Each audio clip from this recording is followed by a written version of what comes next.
मैले होइन लेआउट 1 मा खेल्थेँ क्या सधैँ अनि उनीहरूले लेआउट 3 मा खेल्थ्यो क्या उनीहरूले भनेपछि कतिजनाको आइडी हो त्यो 1 जनाको हो कि खेल्न मतलब उनीहरू टिम खेल्दा खेल्न चाहिँ 3-4 जनाले खेल्छ है क्या यहाँ होइन मैले मात्र उसले र मैले खेल्ने हो कि तर उ अरूसँग खेल्दाखेरि अब त्यो गर्थे आज चाहिँ जानी बिगार्दिएका जस्ता छन् क्या त्यही भएर आज म अलिक किल हान्न सक्दिनँ ल मेरो भर नपर्नु मामा आश गर्दिनँ क्या आश गरे त भर पर्नु त आशै गर्दिनँ वास्तै लाग्दैन तपाईँले खेलेको छ कि छैन थाहा हुँदैन गेम होइन क्या आज अब अलिक अरू बेला जस्तो पनि खेल्न सक्दिनँ होला क्या यो लेआउटले पानीमा किरा हालेदेखि त म त पानी खाने बित्तिकै अगाडि कस्तो हाइमा गएको जारमा पानीमा किरा हो जार भित्र मुजी कस्तो डुप्लिकेट जारहरु आउँछ हेर्दै खाने पर्नु भयो नि त यार आउ त त्यही भएर दाइ धारा यतिलोमा हो धारामा त के होला सोच्न धाराको पानी खाने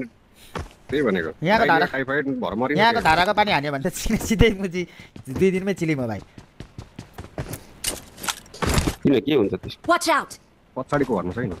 उलाबारी 1-2 महिना बसेर आएर धाराको पानी हान्ने बानी भयो भने त यहाँ पनि हान्न खोजिन्छ यार अनि दाइ तपाईँ त्यहाँनिर त्यो जुन पानी खानुहुन्छ नि त्यो पानी त यहाँनिर हामी अनि गाड खान्छौँ अनि त्यही त खतरा हो त तिमीहरू